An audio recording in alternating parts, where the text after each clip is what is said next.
欢迎来到今天的丰盛奥文哈。今天的题目是新恋人已经抵达，新恋人已经慢慢靠近哈。那这是今日的2张牌，等一下拿近看的时候，你要看久一点，记得按下暂停。来，第一张，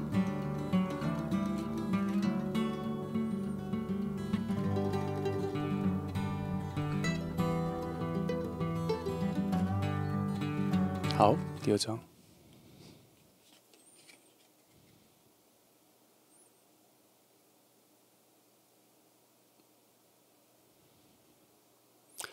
好，那我们就不啰嗦哈，选好牌我们就开始喽。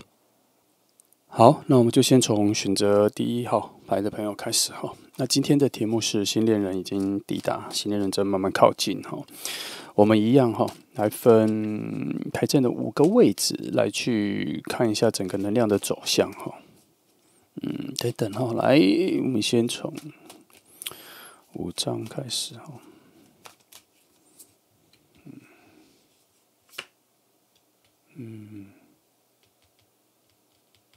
好，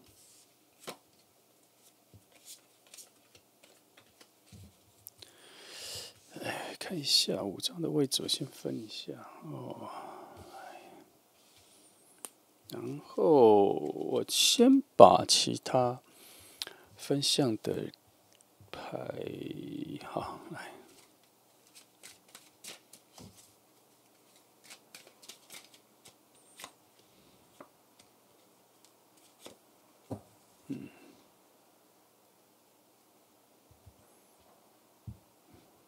这里，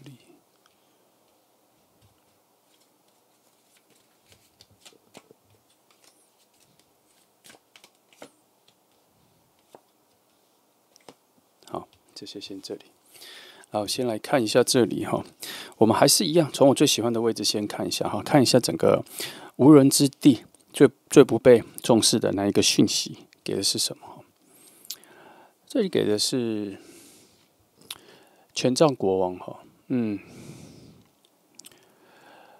现在以这个角度哈，我们要去探查新恋人的状态的话，我觉得我看一下，真的是，我觉得它有一个反向的力量，比较像是，为什么说反向的力量？因为它有一个很特别的侵入性，它好像才刚开始侵入到你的生活周遭、你的生活圈哈，或者你的工作圈，这里还没有特定的一个讯息，等一下我们再看。那为什么我说它是一个反向的？它甚至是一个反弹性的能量。它有可能哦，是你先喜欢他，你先对他有感觉，你先暗恋他，你先注意到他，你先在意他。这是我看到的一个反动的，因为他现在这一个讯息所带来的，偷偷说他有一点点比较高高在上，比较居高临下，并不是说他的个性，也不是说他的做人处事，而是说在你的视野上看他，他确实有一个你需要仰望、仰看的一个方式。所以从我这边的角度会发现，他其实是一个迷人的人。好，他在各方面应该都有优秀的表现，各方面他也是会吸引到你的注意。那他也有蛮强的，周遭的人都对他的评价很高的一个讯息的走向。这边看到他的角度，他比较像是一种你们要在他的肩膀后面斜后方去看他做很多事情，而那一个你们观望他的目光是一种觉得这个人很棒、很了不起，能做到非常多的事，有粉丝的心情，也有崇拜的心情。都有，那只是这一个角度比较像是你周遭的很多人的意识的总和，它不是完全代表你啦，只是说你在这一个意识的总和里面，你是其中一份子。那但不代表也属于你是这个角度，因为今天会这样抓到，就表示你跟他的能量在某方面来说是对等的。然后它有一个未来性哦，从这个牌它可以看得出来，它有一个未来性，是因为它这个讯息的能量，在所有的能量来说算偏弱，可是它会像针一样，会一针见血，但是它偏弱，不容易踩到这个针，不容易戳到痛点，但是它还是存在。那这个我们把它解释成说，它确实是有一丝的机会，它不是你表面上所看到的那个样子，它也不是其他人所崇拜的样子，它有非常更里面的自己的性格、灵魂的样子会被你看到，然后你们会产生一种平等的状态。这里看到的这一个土能量，因为它这个国王权杖它这一份土能量有我不太知道，我现在不太知道它这个土能量的掌握性啊，控制性、独断性、控制力是分摊给你们两个，还是属于他或你？因为我觉得你们两个人很奇妙的是，当你们两个人很接近的时候，你们所有的能力、能量都会除以2，它有一种完整性。在你们两个非常接近的时候，可是这里所给的讯息比较像是说，这一件事情需要在很后面才会被看到，也就是你们前面可能会有一种误解彼此的样子的关系，先持续好一阵子，这个要到很后面你们才会发现。那我会认为，这里权杖国王给的位置比较像是说，你们之间应该会在某一个很特别的心灵的对话中，对于彼此的想法有很不同的改变，然后新的生命力、能量、认知就会在这个时候起来。那会有别于之前你们对彼此的感觉，尤其你对他的感觉。我觉得他这里这张牌在这个位置，他解释的不是你们的关系，而是在未来某一个时间点上进入了一个新的情况，然后你会开始有能力去掌握，或是去辨识这份关系现在是什么样子。它是比较未来性，只是它这里把它说破，它比较说破的是说，你现在以为你跟他的关系就只是这样子而已，其实不是，它是有后面的。然后等等我需要再看一下。好，这个走向比较想知道这关系。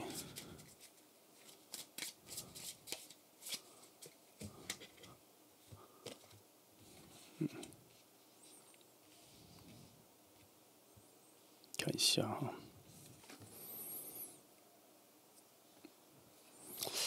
你们坦白说啦，他这边节奏我都一直没有觉得很快，他讲的比较后面，然后这里，又是这张，又是这张，都555。你们啦，应该会有一段时间是，就像我刚刚讲的，会有一段时间是误解彼此，然后会在很多很特别的相处中，才慢慢知道这个人跟自己想的不一样，然后我们两个的能量才会慢慢接近。所以从这个点，你会看出一件事情是，他好像在说你们的相处频率还挺高的哦。如果相处频率没有很高，到底要怎么让你们两个在生活中随时会挖掘、发掘彼此跟自己想的不一样？所以他离你很近，他很有可能每天都会遇到哦。那什么样子的关系很有可能每天都遇到？同学、同事、朋友应该不会每天都遇到吧？所以他这边偷偷在讲这件事情，你们的相处遇见的频率还蛮高的。然后他有一些，从这里可以看到一种整理、探索。好，从这里看到一些整理啊、探索啊，节奏比较慢，比较缓，哦，但是一直有往前，这份关系一直有往前，在增长，在进步。那很丰富，可是快不起来。也就是说，你们这关系会在每一天的相处，一点一滴的累积出对彼此有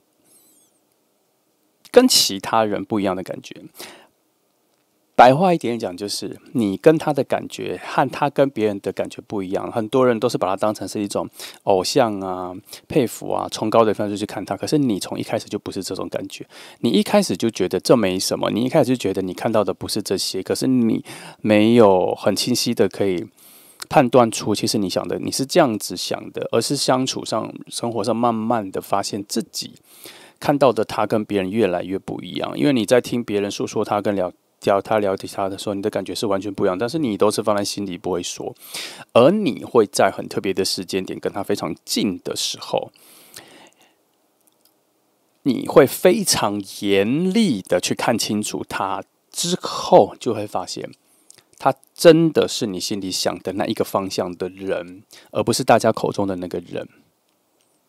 那是大家，你不会被大家对他的误解所影响、所催眠。你不会走在别人那边，因为你跟他的能量的连接是有未来性的，是有未来的一个翻转的，会到一个时间点会翻过去的。所以你的感觉本来就比其他人对他的感觉在更超前，在更，我觉得这就是更深入了哈。那只是有点辛苦的是，你内心会有一种判断、挣扎，跟你为什么要去特别去确定他跟你想的不一样？这个思维会在你内心会有很多次的思考，这个就是在意啦。哦，你就会对他也特别在意。那现在离你很近吗？很近。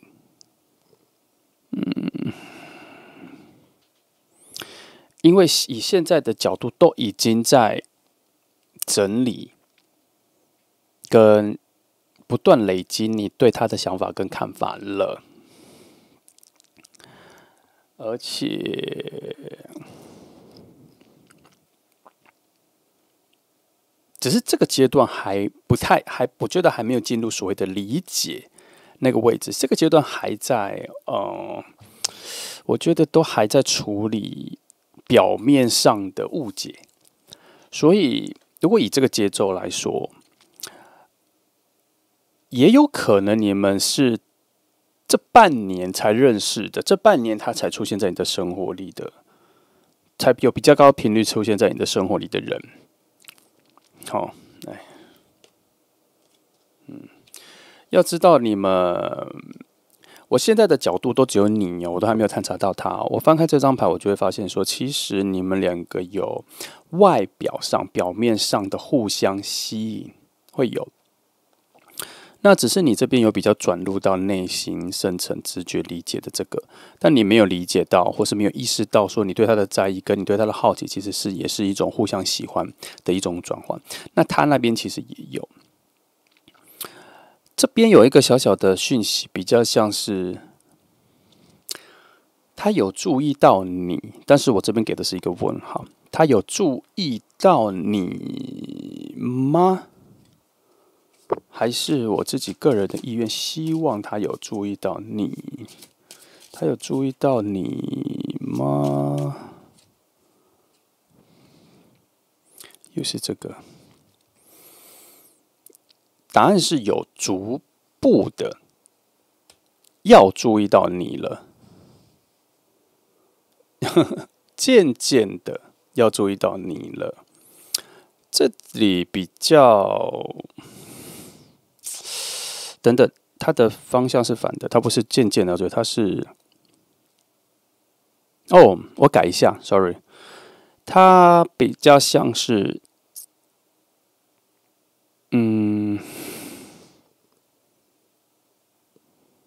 正在厘清你给他的是什么感觉的这个阶段，那表示他已经注意到你了。因为恶魔牌在这个位置的排位，它有一个非常高度、很谨慎的去理解一个突如其来的感觉的一个时刻。所以搭配到这个位置跟解释这个位置的时候，我觉得他真的是现在处在一种对你有特别的感觉，可是他还在想，为何这么多人他比较，也不能说比较在意你，而是对你比较印象深刻。他有一点在思维这个东西。来看一下，所以从这里到这里，你们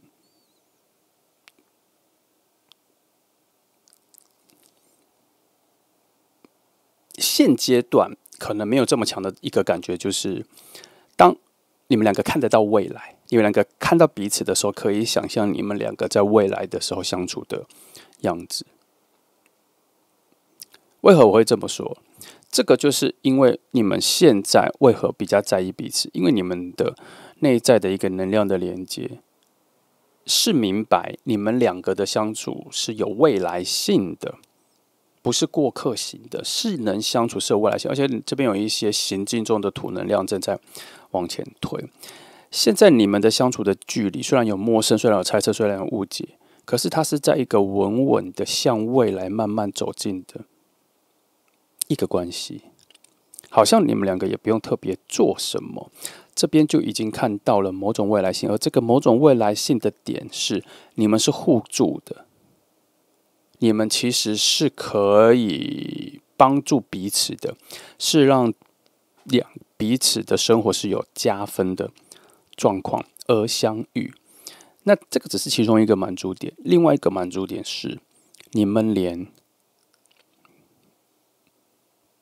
外在啦，我就讲外在，表面的东西都是互相吸引的，是喜欢的长相，是喜欢的说话，喜欢的气质什么各方面，它还没有到很内。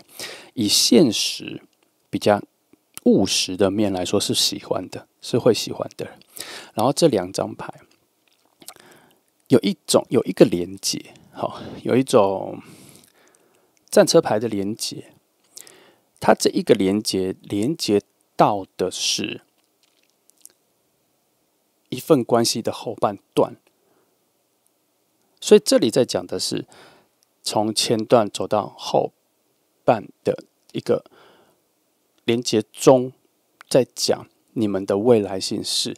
当你们相处越来越紧密、越来越好，交往在一起之后，你们对彼此是越来越加分的，越来越能够支撑、帮助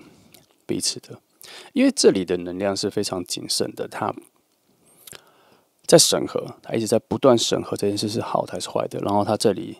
给的答案就是好的，很多东西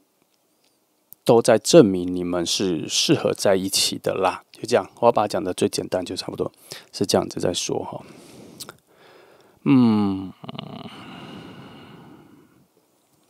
这里我可以再多做一个诠释了哈。等一下，必须要找一下连接牌哈。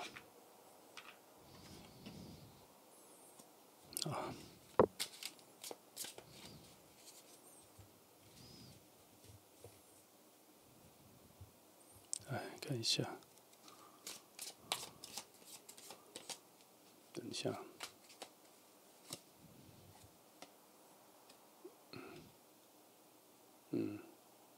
果然哈，因为我为什么会特别想翻？因为我觉得这一段要去定义一个未来性的，我觉得它没那么顺。我觉得它好像有要经历什么，因为我刚刚说它这一份连接是以战车牌的能量来说的，战车牌的能量有很多带来的，我都会直接摒除所谓的胜利、达到目标、光辉的这一面，我都会直接看战车牌所带来的一种盔甲里面是什么。因为战车牌讲的是一个大事件的后半段，他从哪里回来了，然后接下来要去到哪里迎接自己的胜利了的后半段。那他前半段经历了什么，似乎都不会说明得很清楚。而在讲后半段的时候，他是穿着盔甲这样子回来的，所以内在有很多自我保护，有很多伤痕或什么的，而且他有一种复活状态。以炼金术的概念来说，战车牌的内在能量很像炼金术里面所谓的贤者之石，去组合了各种元素，有一些化学元素，然后组合出来的一种复活状态。那这个复活状态不是所谓的苏醒使人复活状态，它跟神话牌的意义不太一样。它这边比较像是说，他从哪里历劫归来的一种活过来的一种状态。所以这里我要讲的是，你们为何一开始的时候有一个很强的吸引力，然后为何要用，然后最后成为彼此的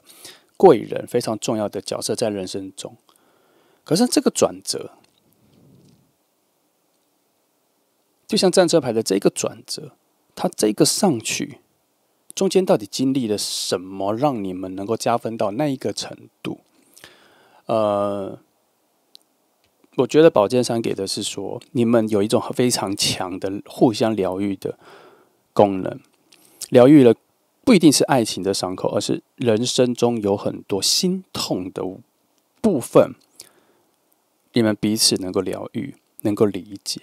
所以从这里我看到的是，你们的人生有很类似的东西，对吗？打个比方，有可能两个人都经历过，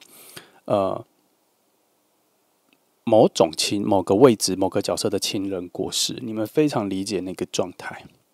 它这个是更深层的，然后你们会在某一个阶段的时候就达到这个共识，会有一种非常稀罕、稀有的感觉是，原来有人懂，原来需要有人懂这个部分。好，这里宝剑上，我觉得他给的是这个位置，那它会达成你们两个人某种信任、默契跟羁绊的能量，这都是比较未来的。那为何这里的未来比较未来的东西我们要先讲，或是它凸显，不一定是我刻意要先讲，它这边凸显出来说可以先讲的原因，是因为他要去告诉你，为何你们现在这一个陌生阶段的时候会有这么强烈的在意，因为这里只是开场，它不是一个理性的空间让你明白为何在意，而是未来已经有的连结，在提示着现在的你们，这是一个开场。所以很多这种神秘力量的东西，它不是一个这么人性跟你能理解的一个程度，它不是一个像是福尔摩斯办案推理，什么证明什么什么证明，它不是这样子的一个走向。但是它还是有一个很简单的逻辑，就是能量跟能量是有所牵动跟影响的，有这个能量，所以有这个能量，有这样子能量的连接，所以后面有这么饱满的结果。它也有一点点像是因果，但又没有那么绝对，因为它还是有很多的变化。只是我们要把它非常讲的简单一点，你们现在的状态，它不一定是先后的一个顺序，它比较像是说，已经看得到这两个人的能量的结合，后面会有这个经历，会看他们的雷同点。所以当现在你们两个很接近的时候，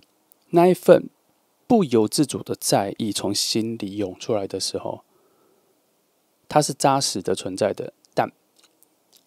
没有一定要被理解，为什么有，不用理解得这么清楚。那我们把它回归到最简单的说法，就是你为什么会喜欢这个人？有的时候是没有理由的，你就是喜欢，懂吗？只是那都是后话了，我们去分析为什么我喜欢他，所以我们去加注了很多条件。我喜欢他的造型，我喜欢他的说话，我喜欢他的个性什么。可是有的时候是不是有一种情况是，他会跟你以前所喜欢的类型相冲？所以有的时候你喜欢的人各方面，他其实不会是一个固定的条件。虽然我常常说，你们可能要跟宇宙许愿，要一个连起来的时候，你可能要很具体的去设定一个条件，那一个只是在帮助你，或是在帮助整个能量的筛选，丢入了你自己的意识，让范围缩小。但是有的时候，最终你喜欢的可能只是类似的，或是只是你设的条件里面，只是它其中几个比较不重要的特色，可它还有其他更重要的东西在他身上，你可以体会到，然后你会发现你喜欢的是一个跟之前完全不一样的人。那回来这里就是，你其实有很多你不明白的角度，你需要的角度，你不知道的，你以后才会知道的东西，他现在先让你们连接在一起。你才能够慢慢的知道后面原来你喜欢这样子的人。所以又要回来前面，为何你们两个有一种很淡的在意发生了？为何你看他的角度跟其他人看的不太一样？其实有很多这样子先后的能量在不同的位置所做的连接，它有非常宇宙的位置的诠释，它也有非常物质世界、现实世界最接近你的人生这70-80年的这个世界的理解是不一样的。好，那我们回到再浅一点的位置来看，来看这个好了。我们到现在都还没有讲非常近的东西哦。有讲说它是离你很近，但是我说的还有一种更近、更具体的东西都还没有。现在还讲的是说，你们两个现在两个之间能量的结构跟你们彼此的吸引力在产生什么哈？好，这边又是国王、皇后，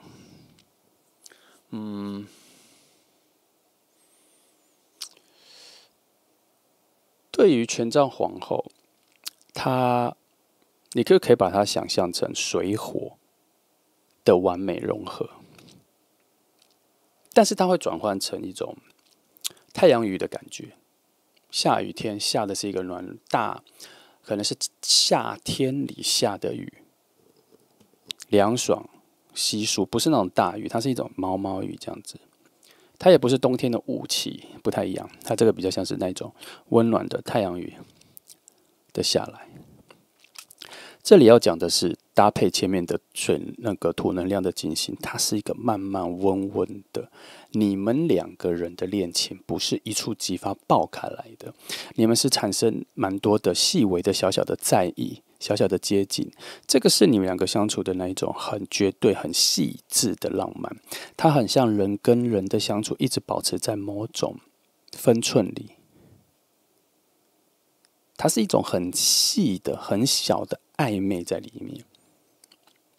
你可以把它想象成，你去日本的时候，你吃任何东西都会变得很细致、很慢、很小心。你被什么影响了？被他们食物的量，被他们所用的餐具的大小，被他们的摆放，这些很多人都没有注意到的。你的身体语言、你的思维、你的动作、你的观察、你的敏锐度，都被因为环境的精致度、细致度而缩到那一个程度。那这里在讲的是说，你们两个人的相处会一直常常保持在这样子的状态，它是一种很细致的浪漫在里面，以至于你们现在其实都有在似有似无的在观察彼此，但是这份在意还没有进入所谓的恋爱跟暗恋之中，而是如果你的内在的感受有敏锐到可以摊平你现在所有的感受的话，你会发现这一个人特别亮眼，特别在意你得到的讯息资讯，就是特别多，而且印象特别深刻。如果你内在的直觉跟你的共感能力很强的话，你可以一瞬间就摊平20个人，然后知道谁特别亮眼，特别有棱有角，特别立体，那他就会在你心底成为这个样子。只是不是每个人都能够立刻发现这件事，所以以1号牌这一组就是要慢慢的累积出，发现对这个人的在意原来有这么多，你跟他都差不多，我觉得你们两个都在差不多的水准之上哈，就是对于敏感这件事情，圣杯四在这个位置应该是要充满爱的能量的，可是出现圣杯四，我只能说你们两个现在对于，我不能说对于爱情是处于一种封闭状态，我只能说只局限于你跟他之间是否有爱情能量的这一个方向来说，是没有释出讯息的，是也没有特别期待的。这如同我翻开这张牌之前就已经说了，你们两个的状态现在还是没有进入所谓的互相暗恋、互相喜欢的那一种在意，现在就只是比较在意这个人的存在感，比较多一点在意而已。好，所以你们现在即便很近的相处，也不会有那么明确的互相喜欢的感觉，连你自己也没有。因为一开始我们就说，你有别于其他人崇拜他、喜欢他，觉得他居高临下、高高在上的感觉，对你来讲是这个是无效的，甚至没有发生。因为你们两个的能量连接本质就跟旁边其他人是不一样的啦。好，那讲到翻到这边，他也是这样子说。如果这里说出来的是更多的火能量，是爆发型的火能量，譬如说权杖8啊、权杖4啊、权杖6这种，我就会说时间差不多要有所转变，要有事情要发生。可是这里没有，现在你们两个相处所保持的一种直觉状态跟本能觉得的状态，就是还没有要往爱情的方向走。但是你们现在彼此的感受其实是非常敏感的哦。那这里又证明一件事情，你们其实真的很近，很常遇到，很常看到。因为他这一份奇妙的感受，一直不断的在一点一点的累积上去。他短时间你去观察，你会发现他没有动静。但是你长时间回头看，你会发现怎么会进化的这么多？它会到某一个时间点，让你发现，我一开始看到的这个人，怎么跟现在看到的完全不一样，而且我对他的感觉也完全不一样。我第一次看到他所吸收到他眼神的资讯，跟现在我在看他眼神的资讯是完全不同的。那就是因为你们之间有很多，我跟你说的要累积的那一个能量跟感受，已经在逐步的累积。往你们两个会在某一个时刻感受到有全新的生命力跟能量在你们两个之间，那一份能量会充满着好奇心跟进入下一个关系的钥匙，你会看得很清楚，会把它接住，但它现在就是在成型那一个能量，然后在生活中的一点一滴累积出来。我们要回到最务实的角度，就是他随时都在你附近，真的，他随时都在这里。很多能量都一直有很多的边际的火花，就是很边缘，一直有一些。还有一些重要的牌我先不翻因为它有比较重要的讯息，我想先从别的地方去旁敲侧击的看看。好，我希望它能够环绕出最后真的是这样子。好，来，我们来回到比较生活物质方面的讯息，看怎么说。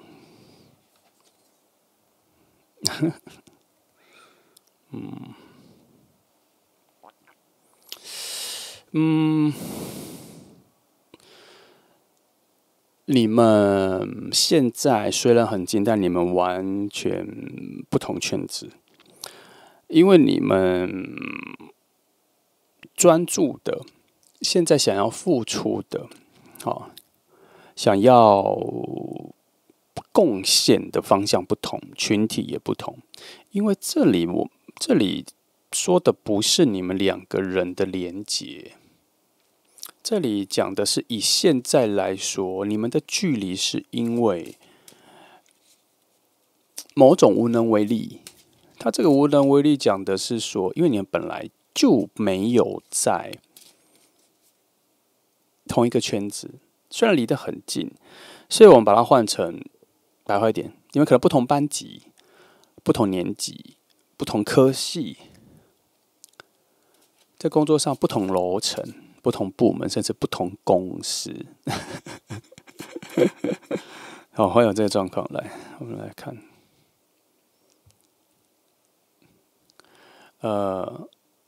因为这张牌出现在这里，我不觉得他讲的是你们两个之间的一个状态。哦，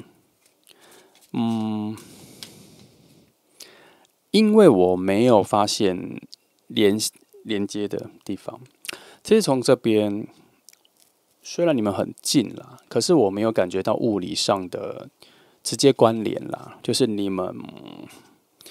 有什么很紧密的共同的目标或是共同的事件是把你们两个绑在一起的。我没有感觉到这个绑，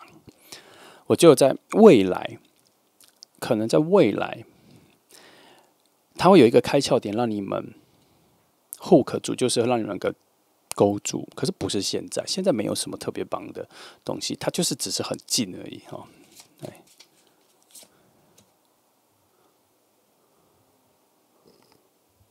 看一下这，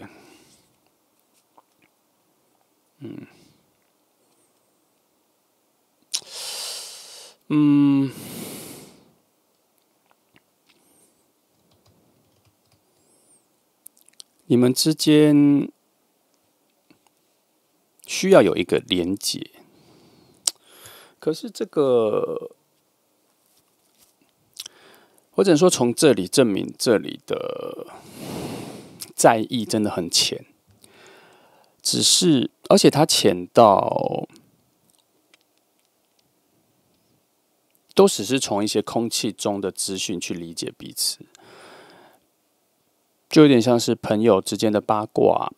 知道说这个人是谁，对面他那边也有可能知道你是谁，这样子的一些空气中的讯息。从这里再次证明，你们两个的距离，心灵的距离，要能够搭上线的这一条距离有点远，它比较像是一定要有一个很不错的对话做开端。所以从这里看得出来，还没有出现那一件事，因为它有一个很大的转换，它有一种天使堕落转恶魔的这一个大跳跃状态，所讲的一种能转变你们关系的一个契机，那一个事件，那一个突发点，它甚至也有可能是那一个推力，它那个推力就是因为它可能有一个外力或什么，这边是没有看到了哈。我看一下这张有没有。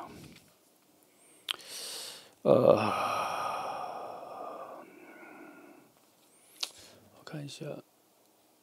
这里，这张其实讲的更严厉耶哈。其实这里就已经在讲说，他需要有一个非常特别的时刻，而那个时刻有点太偶然，很依赖偶然。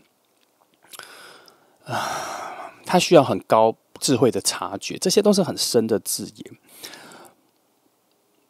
那回到这里，这里又变得很挑剔，就是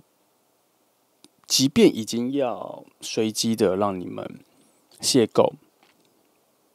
可是他又有点要挑剔，是一个非常美的环境，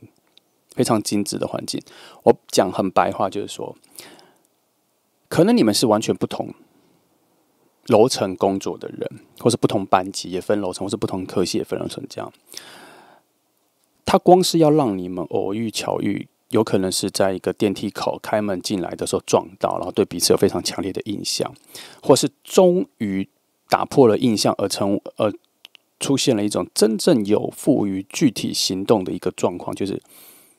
趁这个时候打招呼说：“哎，你是几楼几的？什么时候？我知道你什么。”就这样开口。原本应该是要创造这样子的偶然就已经很难了，而且需要这个偶然。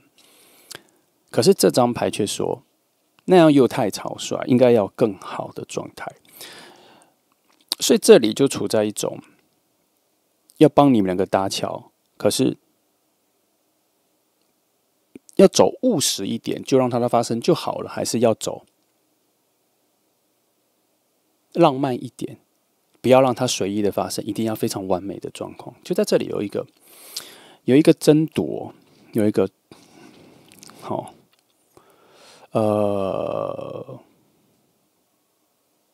你知道这个问题出在哪吗？出在你跟他这边的能量所期待的东西不一样。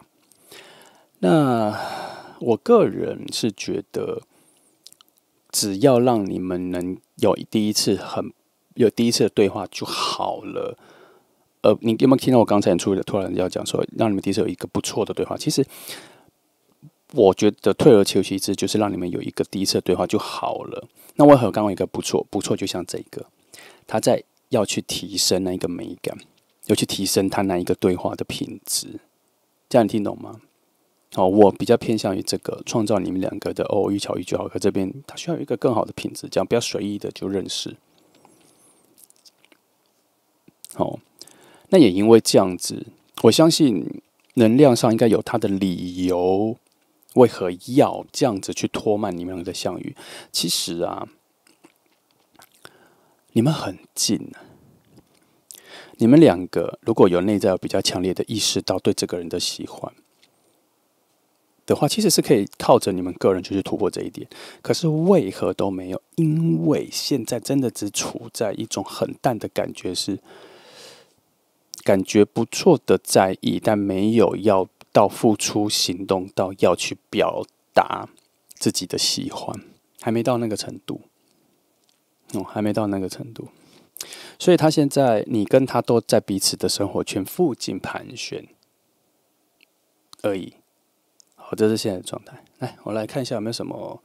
契机点啦。然后，我觉得这些都是一些空资讯，没有什么务实价值。所谓的空资讯，就是当然我也知道这个比较像是喊口号。这里说，其实你们两个有一个非常强力的连结啦，把你们两个绑在附近很久了，而且甚至还把你们绑在比较接近的时间表里面。这个我们都非常常讲因为我们囊括了各种迹象，差不多就是这些走向。只是我们在比较确定为何你们一直常在附近，因为你们中间这个未来性的能量，它似乎已经确定要让你们越走越近，进入到未来的生活里。所以当然你们两个现在的连接是非常强的。所以他也在讲一件事，你们两个会在附近好一阵子啦。所以如果是以工作状态的话，你们彼此都不太会换工作，也不太会有什么差错让你们离开现阶段的工作这样。那如果是学校的话，那就是还有一段时间了哈。所以他这里其实是有一个警示意味的。我本来也想说有一个警示意味，就是说要把握一下。可是因为我说要把握一下，后面应该接的就是说，因为你们可能只有这段时间会非常紧密，可是好像不是，因为这边都已经有未来性，他现在好像就是说，无论如何，其实你们都会一直走得很近，只是关系上的变化而已啦。所以这边没什么多，真的觉得这边就是多的讯息没关系，我把它翻出来看看，除了你们彼此内在的能量连接很强之外，还有没有什么更好的讯息啦？就是我希望他给一些比较有内容的，我可以形容的讯息。来，我翻一下，我找一下我想的。我用这个来翻。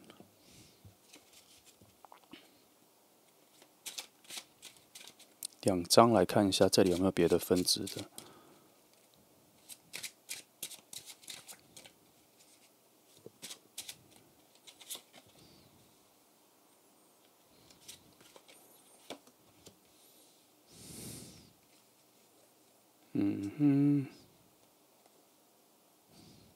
好吧，这边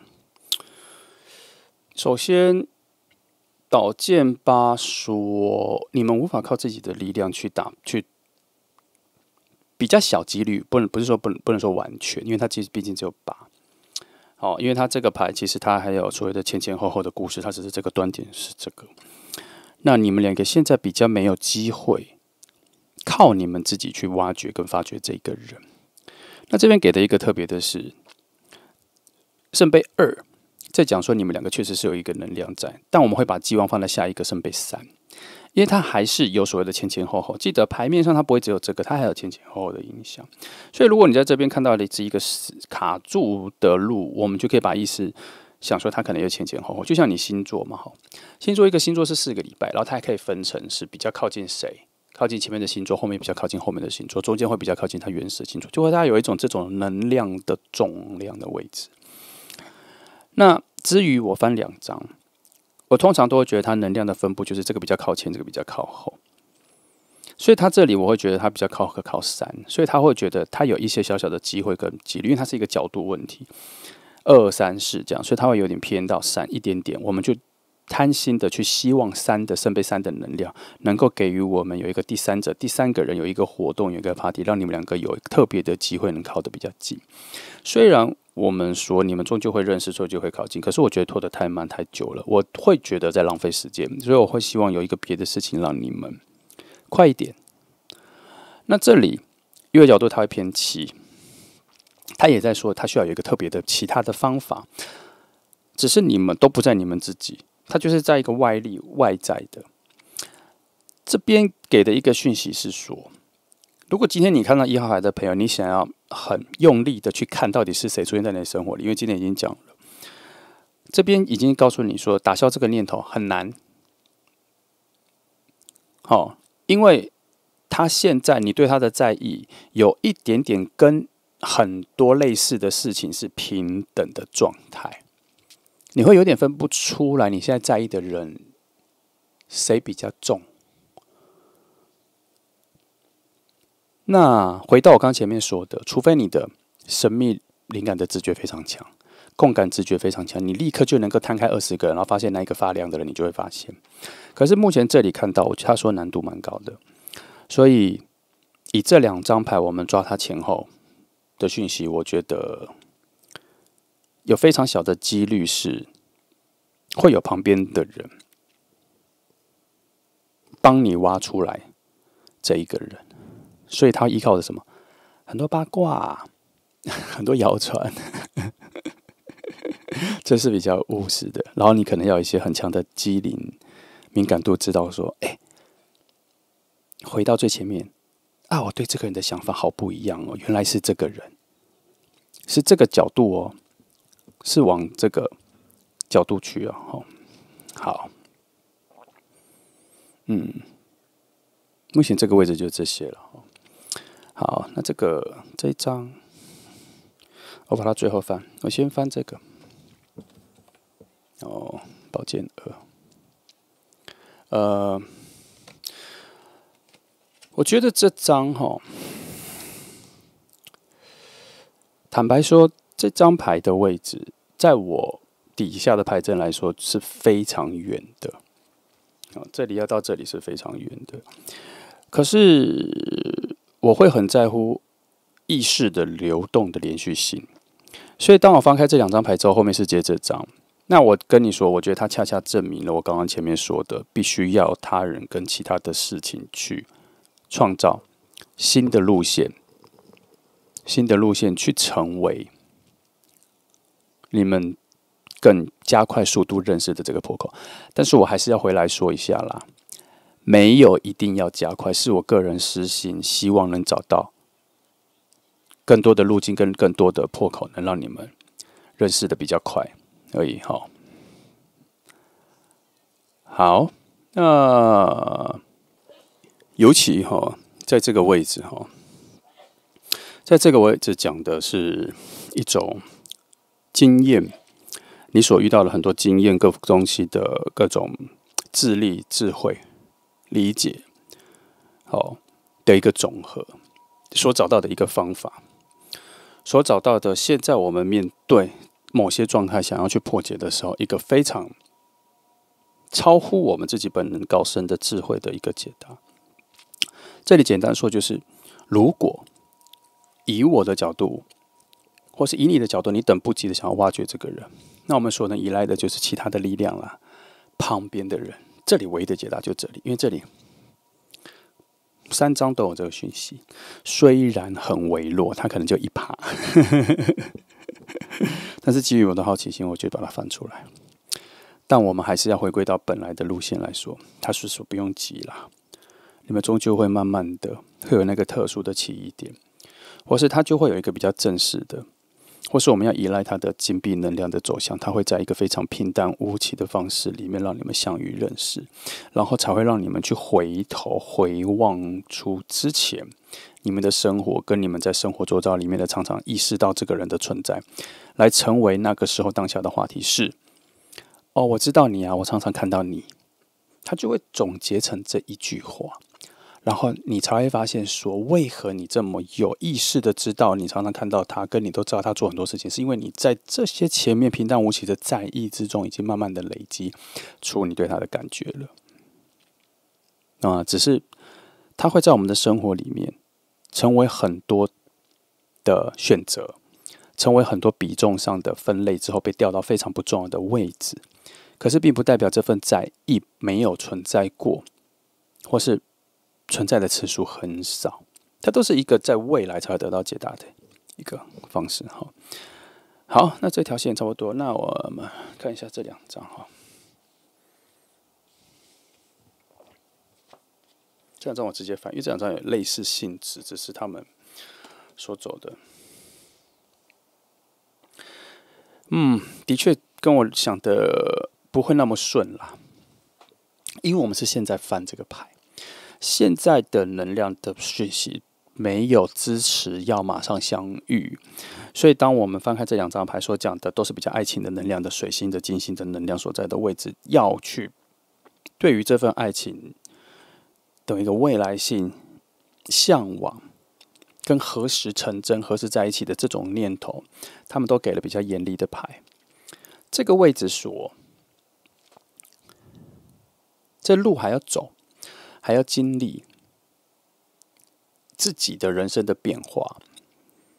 你们才能够发现彼此的重要性才会出现。现在拉得很近，靠这么近，我觉得只是一种保障，你们不会失去彼此，但是他没有要你们现在认识，好像还在说你们还有自己的故事线要走，然后这里说你们自己都还不够完整，就坦白一点，还不够好，2个都还不够好到可以让你们2个在一起。能量上大概白话一点，人性拟人化一点讲就是这样。所以我觉得他这个是非常善意的介入，让你们不要在错的时间在一起了。所以这里我爱的能量、未来的能量、爱情的能量是处在一种时机未到，在意识上是阻止的。所以你们2个虽然靠这么近，意识上一直处在一种很平淡的状态，因为没有要在这个时候有所新的进展。所以我们刚刚记得一开始我们就翻开这张牌，我是不是就已经跟你说，这里很可能在提示说，你们的能量是可能要到后面某一个端点，才会有一个新的生命力跟好奇心，还有一个新的境界、新的关系，才会从那里开始。所以现在这些都是这个之前，它一直维持在一种平稳的状态，让你们两个一直在附近，不离开彼此就好了。但是还没有要到突破点，那这边就翻到了，确实是有一些你们自己的故事线，有些故事要先经历完，再走到这里会比较保险。好，这也难怪我刚刚说要加速你们的关系，让你们认识，要找到一些破口的能量这么低。我没说的是，就算有，也不强，也强不过这里的能量，告诉你不是现在。好，那只是我自己好奇找出来的讯息而已。好，来这里哈，好酒，圣杯酒，好，这里似乎算是一个小小的解答，在说你们会蛮喜欢彼此的啦，对彼此的评价也很高，也蛮契合的，很接近自己心里所想要的那个人。那经过真正的认识之后，应该会觉得你们之前明明该认识、该靠近，却浪费了很多时间，因为你们就在附近。但这个点是你们不太能理解为什么的，除非你今天有看跑，我却告诉你说，是因为你们两个的故事线还没有需要让你们两个相见。你记不记得我刚刚后面有说，你们应该有一个内心的很稀罕的，只有彼此有经历过的人生，让你们两个有一种特别的感觉，是契合的、认同的，某些人生故事是非常相近的。那他这里就是那个好像还没发生，还没经历，所以这一个彼此的默契，能够懂自己心里的苦痛的那一个点，还没有发芽，还没养好。所以即使现在让你们两个相遇，就是没有那个契合，不知道那个感动点在哪里。那这边只能说，无论前面怎么绕，你们两个最终是会非常喜欢彼此的啦。好，你们看彼此的感觉，就是跟别人看你们是完全不同的。这个一开始就说了，只是从这里圣杯九做一个总结来说，我相信到了某一个端点，你们有很好的对话之后，就会很快就会认可，或是知道对方就是自己会喜欢的那一个人了。人生里面会在意、会喜欢的那个人，这也难怪后面的那一个在一起的那一个品质，跟牌面上已经看到未来的那个认同跟确定性这么高。好，差不多就这样哈。今天这里讲比较长哈，也有点复杂，但是有蛮多讯息，希望你听得懂。记得听不懂就把它丢掉，没关系哈。我们找到重要的字眼，能够跟我们自己对话就好了。好，那就这样哈。这是1号牌，那很长，谢谢你来听哦，祝福你们。好，接下来是选择第2号牌的朋友哈。那我们继续来用5张牌来看一下哈，整个能量的走向和整个分布。来，今天的题目是新恋人已经抵达哈。来，我们来看一下他跟你的距离跟各方面的资讯哈。5张，来，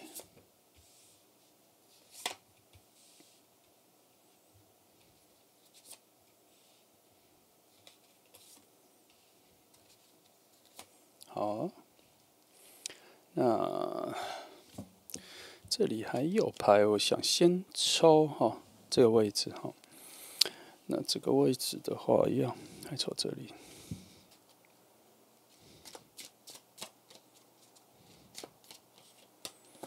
其实我底下是有一个固定的牌阵啦，哈，就是隐形的。那我说我把它打散哦，因为我不会让它每次都固定哈。我希望它有一些牌面上讯息的随机性，它有时候会有不同的那个讯息的对撞，我会产生一些新的答案、新的理解哈。所以有的时候我会变换一下牌阵的位置，但是底下的意义是没有变换的哈。来。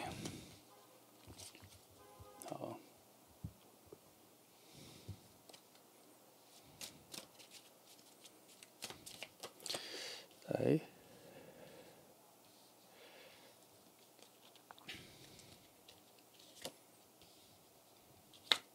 好，先这些，先这些基本的。等一下我再看完慢翻。来，我们先从我最喜欢的位置哈，就是无人之境的讯息，无人之境的讯息。好，今天给的是国王，好，宝剑国王，以这张牌来做开始去，因为这个牌阵它并不是讲你们两个现在的位置啊、距离啊、关系，它比较讲的是一个远方的，就是有一点点像是你看小说直接翻到最后一页的那一个篇章，但是它不是最后一段，它是那个篇章，它已经把整个故事的关键跟契机点都点出来的一张牌。那宝剑国王在这边告诉我的那一个像一根针的一针见血的讯息是说，你们会在一种很特别的误会后的理解，突然的对彼此有非常特别的感觉，眼神也会换。所以以这张牌来去形容现状的话，我会觉得你们应该，我通常的讯息都是我在讲这句话的时候，他说，我觉得你们应该的时候，这边会有一个像克漏式填空一样，它的填空会跑出来那一个第一个答案，关键字答案会非常多。那我会捕捉第一个讯息是跟我说不打不相识，也就是说，现在这个时刻，你们可能会对彼此有一些偏见、误解跟不喜欢。可是我们看了这么多牌，通常这个情况一出现的时候，就表示你们本来的能量是很有火花的。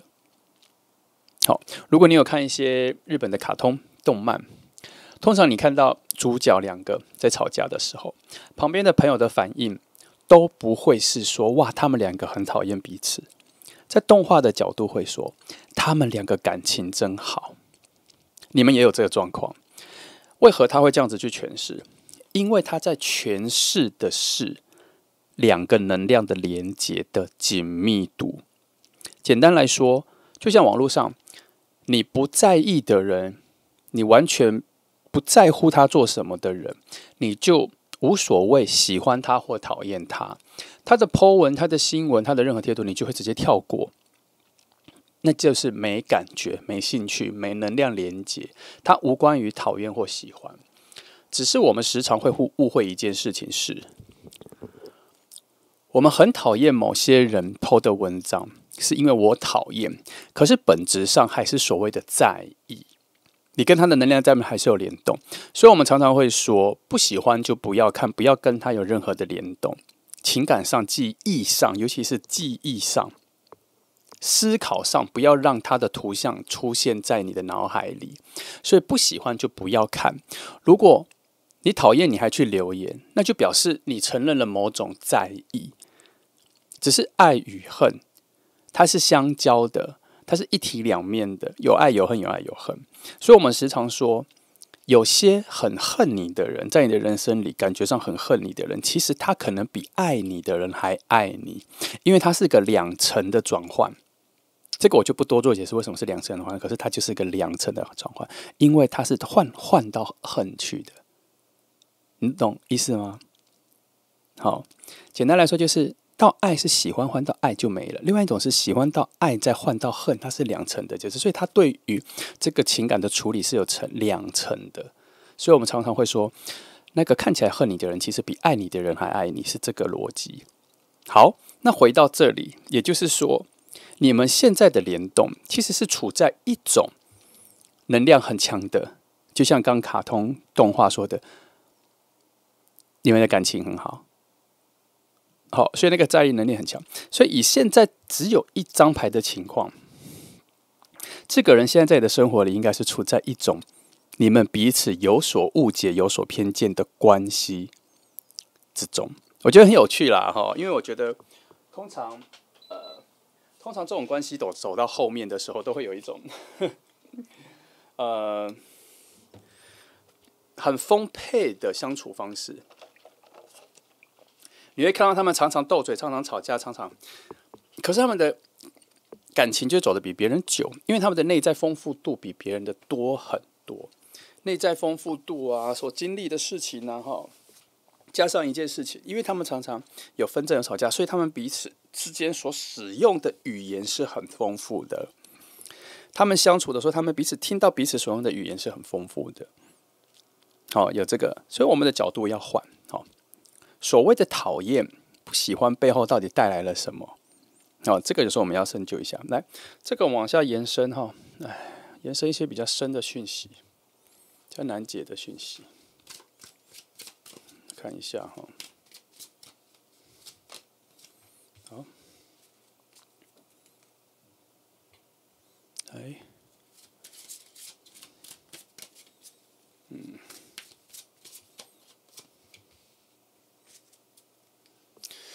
那上面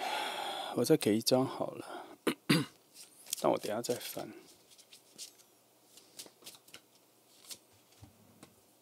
这里，好，我看一下这里我怎么看不清楚图？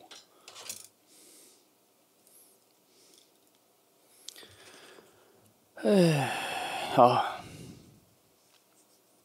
让我思考一下。你们之间的误解还蛮多的。不过以这里来看得出来，你们的距离还蛮近的。今天2组牌都很近只是整个内容状况不一样。这组牌也很近，这组牌甚至你们还有一些意见不合的情况过。但是同学、朋友还是工作上，这边还没有解答我必须要再慢慢的找一下。那可是很奇妙的是，这2张牌虽然有特别去指出你们之间的纷争啊、次数啊、频率有点高，所以在现在来说，你们应该看彼此是不顺眼的，没有所谓的喜欢，都只是感觉很在意而已。可是那一个要转换到喜欢的路途，我觉得还有一段距离，因为它才刚开始。然后这里有一个很强的能量在说，这一切都是往好的方向走去的，都是往更好的感情走去的。妙不妙？这边给的讯息是这样子那所以才说，这边一开始就已经是处在一种误解中啊。这就是你们故事的开端啦。这种故事也不是什么多稀罕、多特别的故事，非常常发生。你们一定不管看电影还是什么，都很常发生这样。应该在未来性来说，你会觉得你们2个很有趣啦会嘲笑自己2个人之间怎么那么讨厌彼此这样子。那从这里，我确实是有看到你们2个的同质性还蛮强的，因为其实你们2个的纷争不代表是你们2个的想法意见不同，而是你们2个常常处在某一个空间，只需要一个答案跟一个意见、一个能量的空间，没办法同时包容你们2个，所以你们2个就必须有一个比较强，有一个要赢，有一个要被认同，有一个要正，一个要负，所以你们常常处在这样子的空间。主要是你们2个的融合性应该算蛮差的，都是属于一种非常独立的2个能量。那空间里很少能够直接负荷你们2个能量的不融合而存在。那也就是说，在未来你们2个能在一起的时候，是因为你们2个找到了共通点。我觉得不是契合点，而是共通点。你们2个现在其实有非常多的共通点，本质上各方面都很接近，可是你们用的方法都是硬碰硬，都是对冲的，因为它是一个概念上、意识上的反抗啦。其实基本上你们是很容易达成共识的，可是也可能是你们刚开始认识、一开始认识的时候，就因为意见不合、想法不同，或是有一些特别的事情发生，让你们2个处在2种不同的阵营做开端，所以你已经习惯了。所以未来应该是要融合。好，这边说需要有第3个人帮忙，需要第3个人帮忙才有机会。好吧，那表示旁边有一些鸡婆的朋友，或是你们的共同朋友，看穿了这一件事情，或是不在意你们2个的纷争，只觉得喜欢你们2个同时出现，然后他会制造你们2个同时常常出现的一个状况，然后你们感情就会越来越好。你们感情会在很多的不合之中找到合适，不认同之中找到些许的认同，一点一滴累积出来，你们就会发现两个人的节奏啊、时间感啊、个性啊、方向感啊，讨厌的东西，你们会开始从讨厌的东西找到共同点。我觉得一定是这样子。好，因为现在机器的方向是这样。那，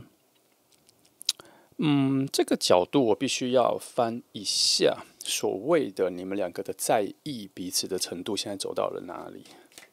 好，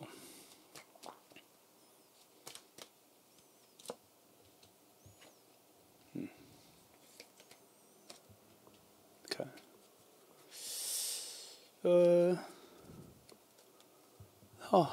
还早哎，都你们这份关系要走到恋情才刚开始哦，还在对彼此有很多的批判，在对彼此还在刚开始哎哈，所以从这个角度也有一点点在讲一个时间性啦。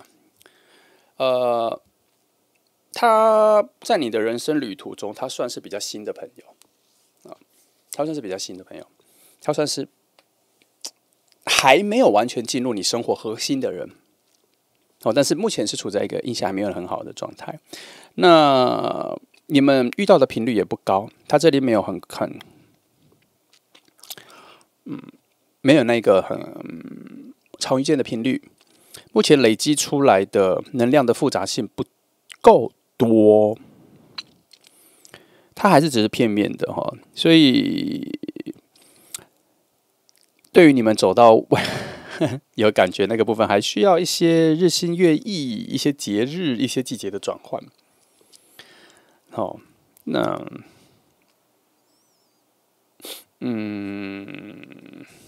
我对于所谓的中间那一个桥梁的其他人，翻一些讯息好了，我就只针对他翻讯息好了，看看他那一个帮你们两个搭桥的讯息怎么走。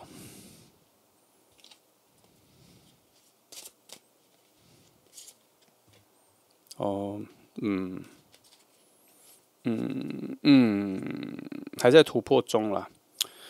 还在突破中哈。我看一下，都是土能量哈，还在突破中，还有没那么快哈，还在挖掘，还在突破中，连隐士牌都出来了哈。土能量向下加成，有一些距离，有一些其实刚开始不急着。现在还不急着你们两个产生爱情的关系，因为现在感觉好像连结的不错，连结的很紧密哦。刚开始未来性还不错，一开始互克的那一个绳索各方面就已经很牢了，很牢了。好，只能说今天这组你跟他的故事才刚展开，而且都还没有进入恋爱故事。我喜欢这样子的开端啦，因为它有很多的转机，很多的有趣点要发生。有时候已经走到后面了什么的，就有点就已经是现状的呈现了。可是以这个来说，你们的故事才刚开始走哈，然后这边也没有给一个非常强的未来性，因为有时候牌面会直接告诉你未来两个人相处的一个美好状况，所以前面这些都可以算了，就等待。1号牌就有这个现象，它是一个倒推的。可是今天这里目前好像以现状来说，只说了故事刚开始，然后就锁住了，好像后面是给一个开放性的空间，让它自由发展，是这样吗？好，既然如此，那我就翻这2张。先翻这张哈，我等一下翻这张。好吧，这边偷偷破梗了一下，确实你们两个的后来相处啊、生活啊各方面契合度都很高哦，甚至两边的家人、亲朋好友都还蛮喜欢彼此的，都还蛮喜欢彼此的。但是这张牌，因为它比较像是我诉说事情的很后面，简单来说，它是比较后面的。离你现在来说，这一个胜利的道路是，你这个是刚开始，它这个可能就是最后一章。最后一章是有到那里，可中间还有很长一段路要走。只能说，就像小说一样，他已经偷破梗了啦。破梗了啦，就是最后是幸福的会走在一起啦。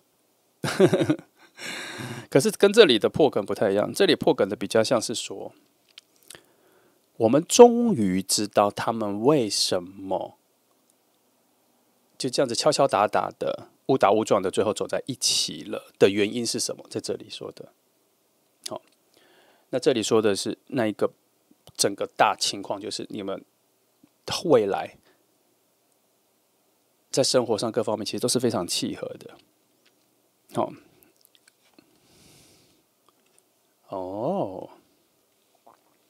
而且很特别的是，你们的生活未来还有一种很强烈的分担。你们现在的关系跟未来在一起的关系会截然不同你们未来会有一种互助性很强，就像我刚刚前面讲的，你们现在的状况是两个人的能量独立性很强，很难在同一个空间里都要有你们两个在。可是未来好像你们两个就会，我觉得它不太像是融合，它像是两个人各退了一半，成为一种非常能够辅助彼此，而且你们两个在一起的时候还可以分辨出优劣胜败，也就是说，你的弱点会被他的优点所补足，或是你们两个的优点都有，对某件事都有一样的优点，可是也许他的比较强，所以你就多依赖他，多让他发挥。相同的，你这边也是这样，你们会成为一种常常在2选1里面分配好的一种50-50的一种稳定状态，在未来。那这个状态让你们两个在一起之后，比以前轻松非常多，轻松舒适非常多，而且退让的那50%，成为你们的余力，可以去帮助其他人，分享其他人。你们未来在一起之后，好像有可能对于其他人有更多的善意，你们就不太只往自己个人唯一，成为宇宙唯一的中心一样，只重视自己。当你们两个成为伴的时候，我这边看到的是你们的善意会提高，对世界的善良的意识会提高，也难怪后来有这样子的富足，也难怪后来你们的亲朋和家人都非常喜欢彼此。这就是你们两个后来认识，所以它这里确实是一个转换，从互相厌恶到互相依赖、互相喜欢。只是从这里到这里都说路途才刚开始，那就好好享受这个过程吧。这里也非常明确说，那一个要去深山里面探究自己人生价值的隐士，才刚找到了那个山头，连那个要隐身休息的洞啊，寺院啊，道场啊，那一个自我离修的空间都还没到，所以这一切就是刚开始。那因为有一个小小的讯息是，为了让你们两个的融合更好，你们现在喜好也要非常分明，因为那个是在茁壮于你的真实性。如果你喜好本身就很分明，那就 OK。但是他这边有点在提示，有一点就是喜好没那么分明的人，一直处在摆动中，一直处在类似随波逐流的方式，一直处在不敢表达意见而不是没意见的状态，不敢选边站，或是置身事外的朋友选择2号人，这边有一个小小的提醒，它会让你的人没那么立体。现在这个阶段有这个讯息出来，要喜好还蛮重要的，要很明确知道你的喜好，不要变来变去。不是好坏的问题，而是你的人的多面向，你的人的立体感很重要。因为这个立体感并不是只是关乎于这个人喜不喜欢你或契合你，而是你周遭的人看你的时候，有没有感受到你的坦诚、你的坦然、你的真实性，加上你的存在感？感受到你的存在感之后，感受到了你的存在的精致度了吗？这些都是那个立体感。所以你的表达、你的意识、你的喜好要很清楚。好，来，我们来看其他牌哈。那直接看这里。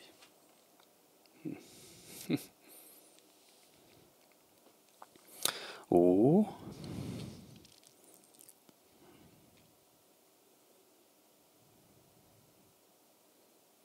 我突然停下来，是因为我在看这张牌，在讲你还是讲你们一起去对外？但我这个我先跳过，我只觉得他在说你们两个在这段时间会有一种脱颖而出的感觉。但是这个脱颖而出讲的是你们的性格上，还是你们做的事情上？这边没有很明确的讯息。我翻2张来看好了。它有一个很正面的，你们两个人的内在的超脱哦。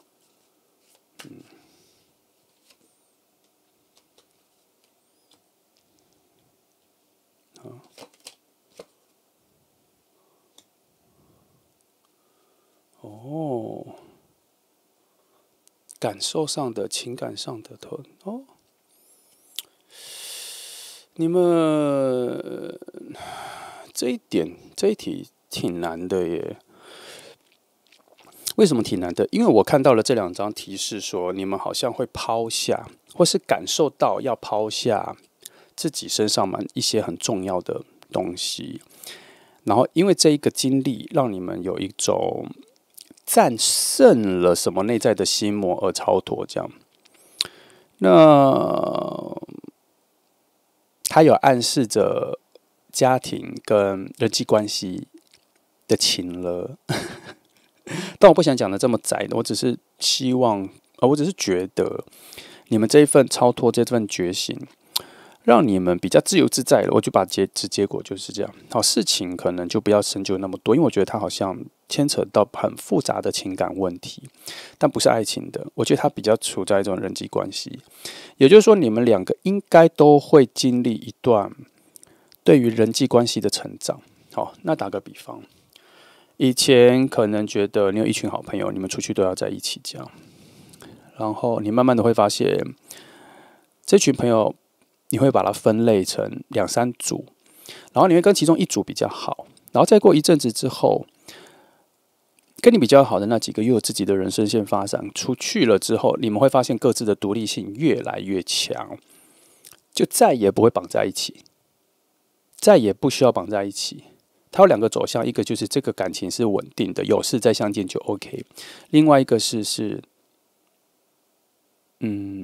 你没有觉得这一个捆绑跟把大家拉在一起有这么重要了。那这个阶段的角度就是你超脱了所谓的我刚说的情勒的这个关系，你会越来越习惯于以自己的时间为重，他人的时间你会先确定重不重要，而决定要不要赴约或答应，然后你也会比较清楚的表达自己的对人际关系里面的感受。但是以这个成熟度来说是不会得罪别人的啦，反而你会得到别人的尊重，或是因为大家会感受到你的超然跟你的坚定跟你的成熟度，所以我才说从这张牌的非常正念光明的点来说，你们两个都应该会有某一种新的成长。我懂了，所以这一份成长的超脱也超脱了你们两个彼此关系的你讨厌他或他讨厌你的这个层面，就没有那么强的感觉了。所以他这边讲的是这个，所以才会说他会说一直在慢慢的往更好的方向走。前面也说你们现在对彼此的感觉不好，也只是一个过程而已，后面就会变好。果然是因为他必须要经历一个非常强的正念的一个超脱跟进化。那他是会有事情吗？我觉得他没有特定的事情，他是很多琐碎的人际关系的事情，让你们看穿看透这一件事情。以前不赴约会有压力，现在会变成赴约才有压力，所以会比较偏向于去想着自己舒服比较重要，而去拒绝，然后会知道说我坚定自己的需求，比满足其他人的需求更重要的一个成长过程。那如果到这个阶段里面有问题的朋友，我觉得你就是已经过了这关。那下一关就是你对于这一个人，你会慢慢发现你是对他的在意，而没有真的讨厌。然后你会看穿你们两个彼此的共同性。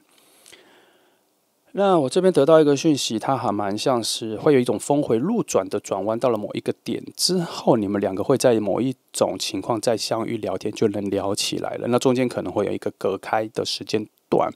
就是可能彼此会有一段时间看不到彼此，看不到对方，然后在特别的场合再遇见，它有这一个绕路的状况会出现，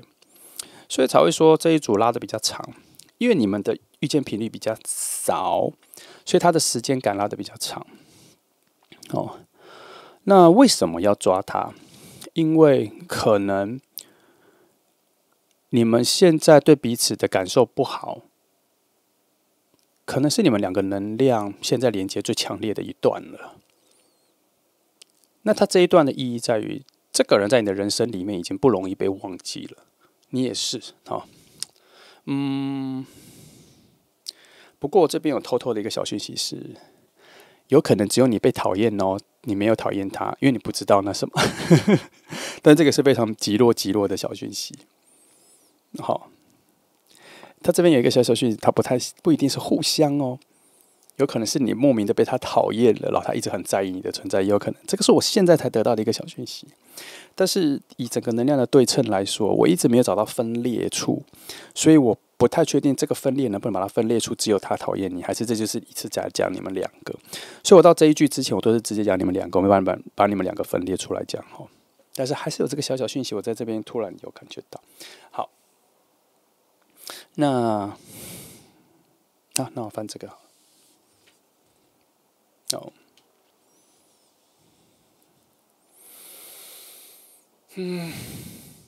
这个是一个搭桥的状况，就是说把你们两个拉在一起的状况要出现了，在最近。但是这里光这张牌没有说是你们两个是一，还是有第三个人。那我看一下他所属的一个本质上怎么说。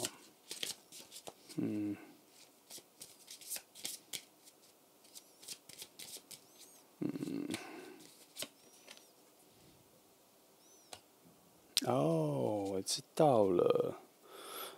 你们应该有共同朋友，有事情发生了，然后有这么美好吗？等一下，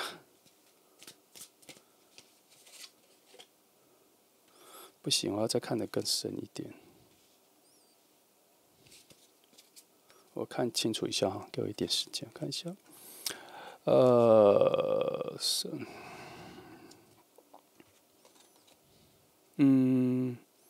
我要说回一下刚刚的，不行，我要再抽一张 ，sorry 哦，对这张的讯息，我要再拿一张。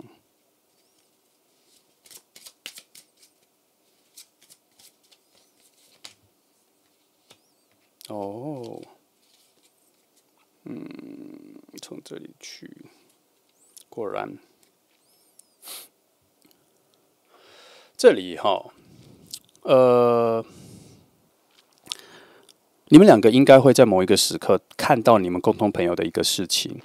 然后你们内心会从这里讯息来说，你们内心会发芽一些对人情世故的一个新的念头、新的想法。然后因为这个事情，你们共同朋友的事情，让你们两个在某一个短时间内非常容易遇到彼此。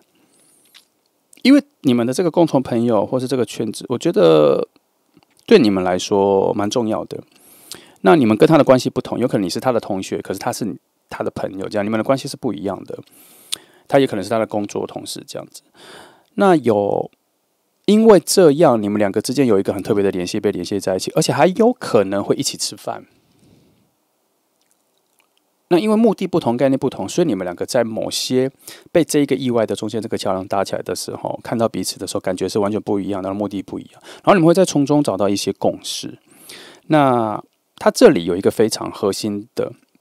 让你们两个达到共识，让你们两个达到契合度，让你们两个达到和谐的一个关键点是理解了另外一件事情，两个人同时理解了一件事情，变成同一国的。然后你们在这之中找到了一个非常微妙的一个共识。好，这边我所看到的是这个啦。那从那一刻开始，你们两个就慢慢的能够消化彼此的共通点，它有点像是沾了泥土的玉石。你们两个现在就是你们两个的关系，就当做是那个玉石或是那个翡翠，它在那个泥土中还没有冲刷。你们的关系现在就像这样一个没冲刷的东西，可是因为你们要一起共同经历某一个跟人际关系有关的东西，反正这边讲得很清楚啦，就是有人有感情上的事情，然后你们两个都能帮助那一个人啦，或是那一个人真的主动来找你们两个人分享心事啦。然后可能有一些误打误撞的让你们两个遇见啦，真正的情况不知道，但是这个人就是你们这个事情跟这个人就是连接你们的。为什么我说了一下，就是我会说这个事情，而不是只是讲这个人，因为他有可能这一个事情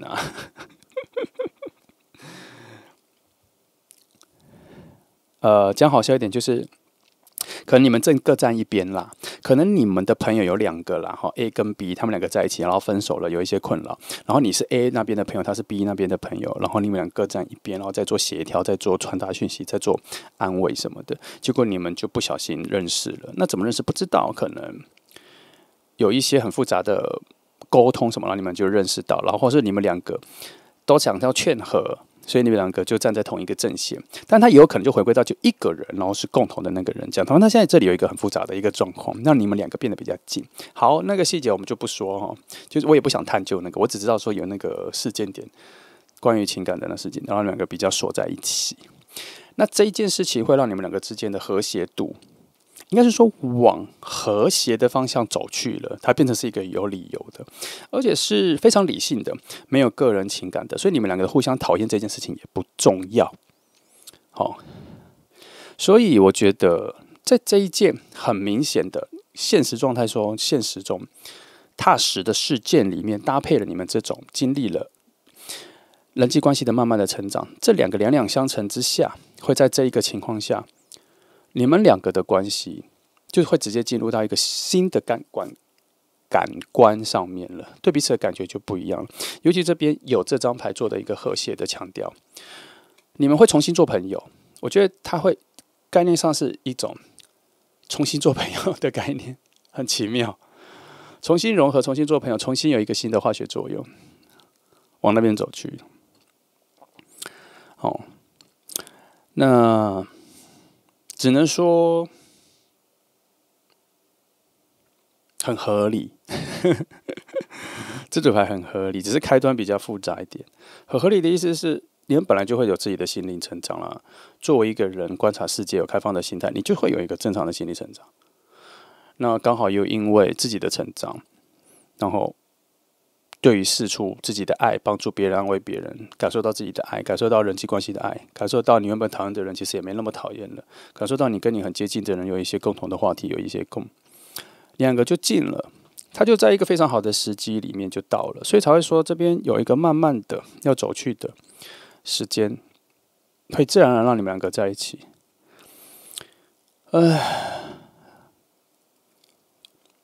这边。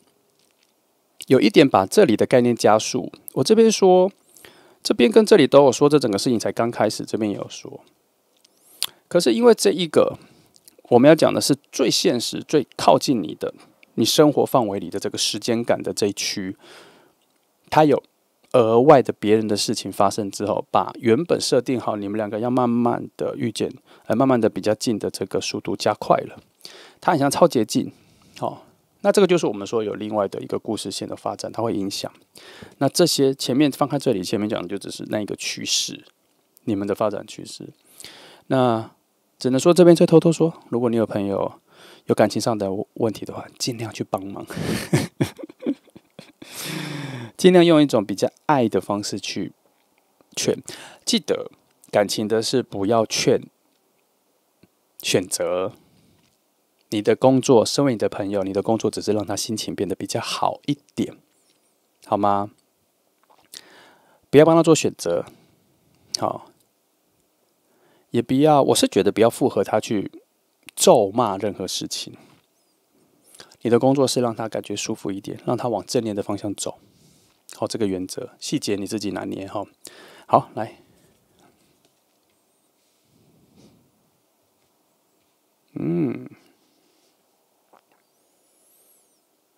这里出现这个，我觉得牌面一直在慢慢翻出你们之间的一种很深层的连结，要慢慢的苏醒了。你们的关系，你们对彼此的好感，有在从一步一步慢慢走向变好的这个路径上的时候，还开始有一些内在的直觉的苏醒觉醒。他这里讲的是说，你们终于比较会看彼此的优点了，主要还是因为你自己内在的心灵的成长啦。好，我觉得它不太像是一种你豁达了看清楚，而是你学会了去欣赏美，欣赏不同。你学会了求异比求同重要。求祈求的求，异相异的异那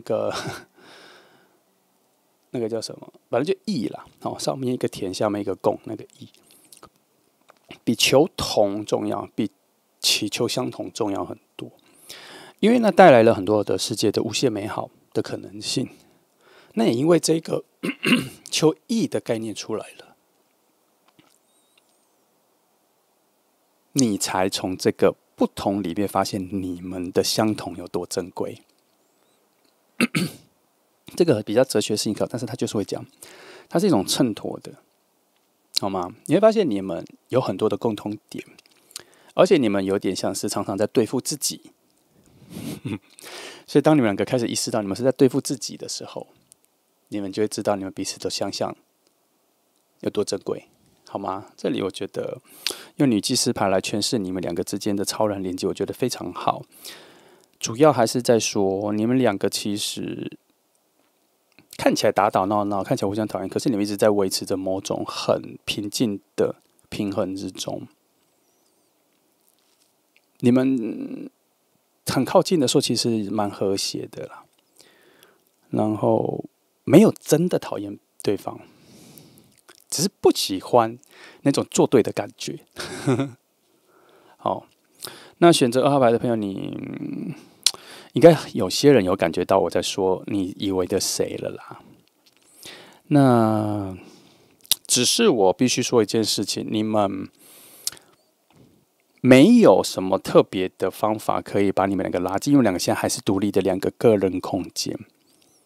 而且这一个彼此会开窍成喜欢的这个感觉，非常非常非常非常深的里面，真的，它必须要真的有一个很强的点，把它激发出来才有。像类似这个，而且你们必须要有一个大交谈。所谓的大交谈，就是你们的对话时间要拉长，至少要2-3个小时的这种大交谈，而且好几次。那个内在的喜欢的共同点的觉醒才会跑出来。现在要累积到这个情况不容易，即便这个情况出来，我觉得那可能是最近的一次。所以，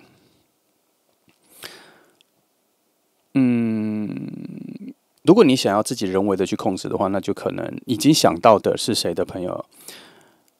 可能不要太刻意的去创造跟他见面的机会，而是每一次把握跟他见面的机会，然后能聊一些垃圾的东西，就是增加对话的次数。那如果想不到的人，我觉得也没关系啦，你就顺着走。这个人会慢慢的，会在你没有意识到就是他的情况下，你们就会走得很近了。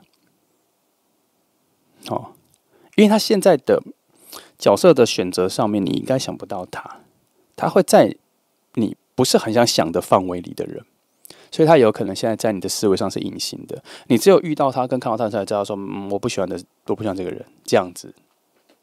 好，好，来，我们来再往下。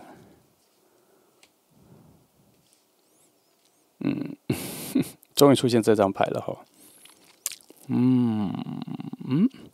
哇，我竟然先翻了，我应该先翻这里，没关系，他翻了就翻了哈。这张牌说，跟这里头讲都一样了，你们两个就是慢慢的走向了那一个会在一起、会契合的路径上了。而且从你们两个遇到的时候，就是为了要走上这一条路，只是如果我们是先翻这张牌，我们就会发现啊，原来还有这么多的挑战跟过程。如果我们先翻到这张牌，我就会以为你们两个差不多要进入恋情了，然后后来我才发现说，哇，没有，这一个牌比较像是只告诉我们说，你们两个现在是走在同一条路上，往要在一起的这个路上，可是还看不清楚彼此，甚至还对彼此的感觉不好。它是一种完全就是一个不打不相识的状态。只是还好，至少我们知道我们在同一条路上，然后不会分。即使生活里很常遇到，但是好像也没那么远。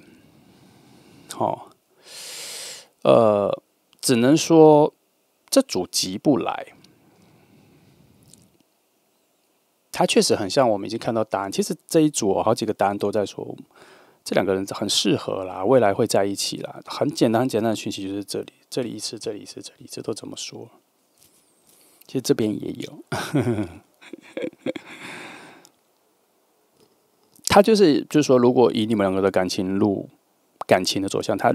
底下给你们铺了一个很好走的路，就这样。也因为这样子的能量分配比例，也比较像是说，已经给你们很好的路走了，还要怎样？就你们打打闹闹有差吗？反正你们最后都还是会走在一起，差不多是这样啦，只是快慢问题而已，只是整个内在故事的丰富度而已哈。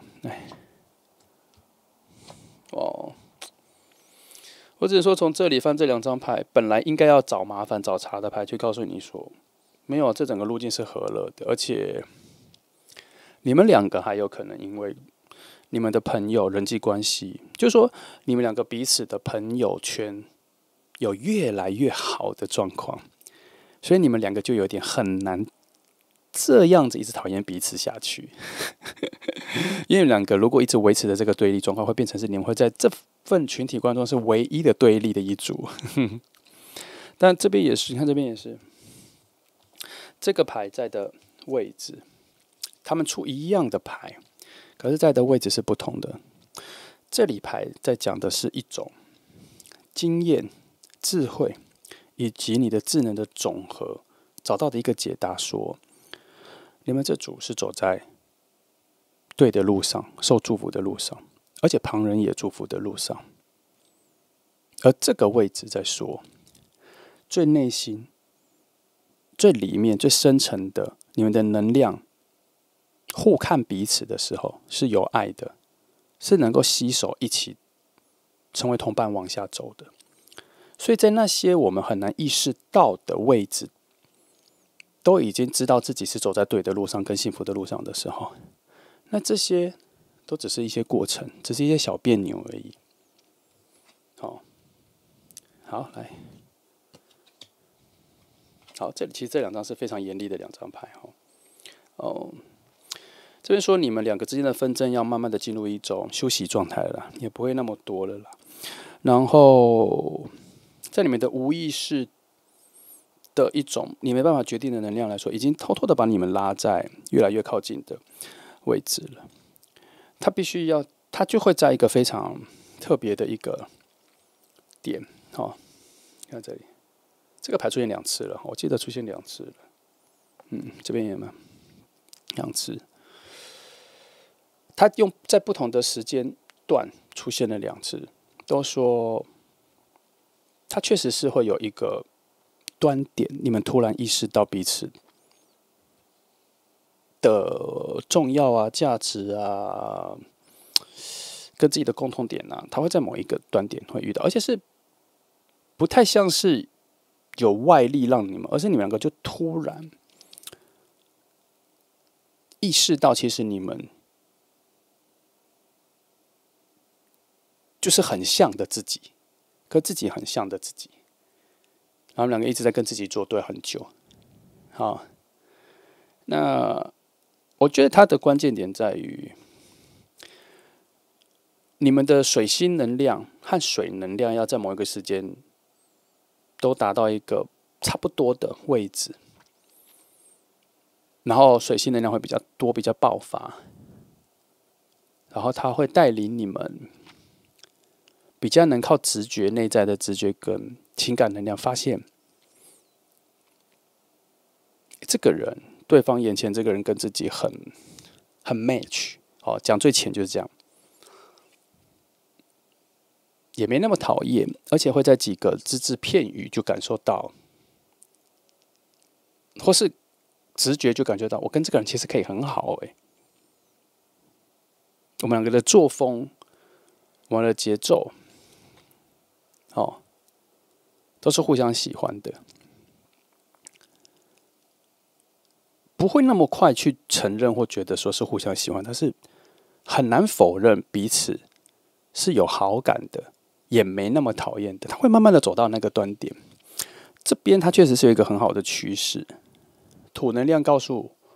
我说，这两个人慢慢变好的这个趋势是挡不住的，也没有什么特别的大事情能够去阻拦，反而更多的事情是外部的朋友的，尤其是朋友，你的人际关系会有一种新的推力，让你们两个越来越近，越来越好。这边都有这个走向，而且这里有很多能量的走向都是从比较弱势的点往更高级的点去上扬的，所以只能说你们这组就后市看好啦，只是以现在这个端点来说，还没那么近。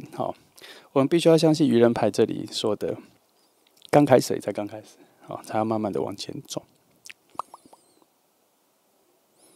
好，那其实还有一些空，我把这张再补个2张来看看好了。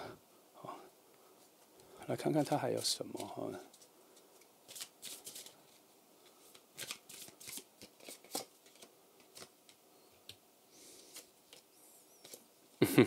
没错，没错，你们之间还有蛮多的误解啦，蛮多的对彼此的想象是幻觉啦，都不是。你们现在还没有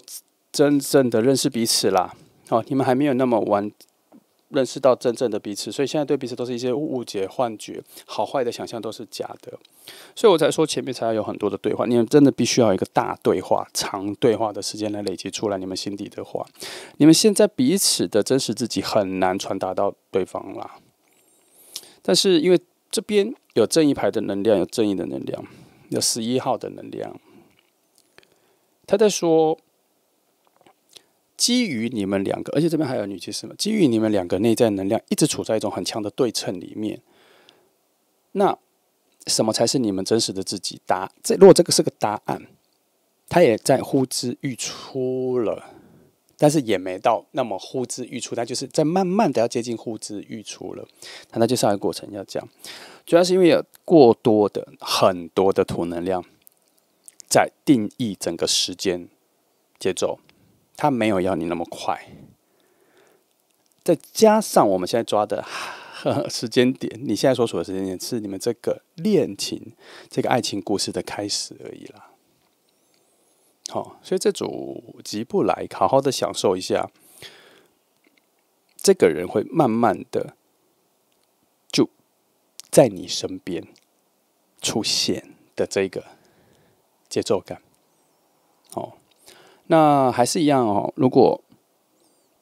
你已经想到是谁，我觉得有可以人为主动的去促进你们关系的空间。这个空间没有锁住，这个空间好像有在说，其实如果没有其他的事情做阻拦，譬如说他先交了另外一半或什么，你可能有人喜欢先交往。如果没有这种非常明显的先阻碍之外，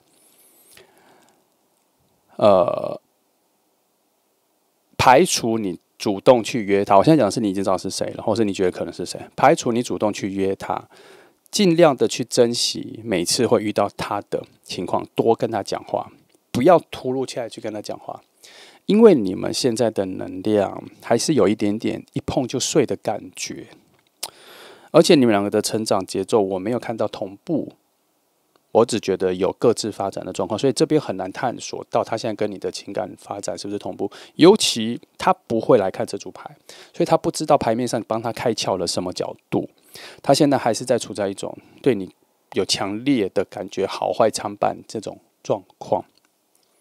好，你唯一能做的，如果你知道他是谁，你唯一能做就是跟他有慢慢累积比较多的对话，就这样，好吗？好，那这就是选择2号牌的朋友哈。那这组比较稀罕呐，关系也比较偏门，但是后市看涨前面也说，你可以期待一下。那就这样，这选择2号牌的朋友很长哈，谢谢你来听哦，祝福你们。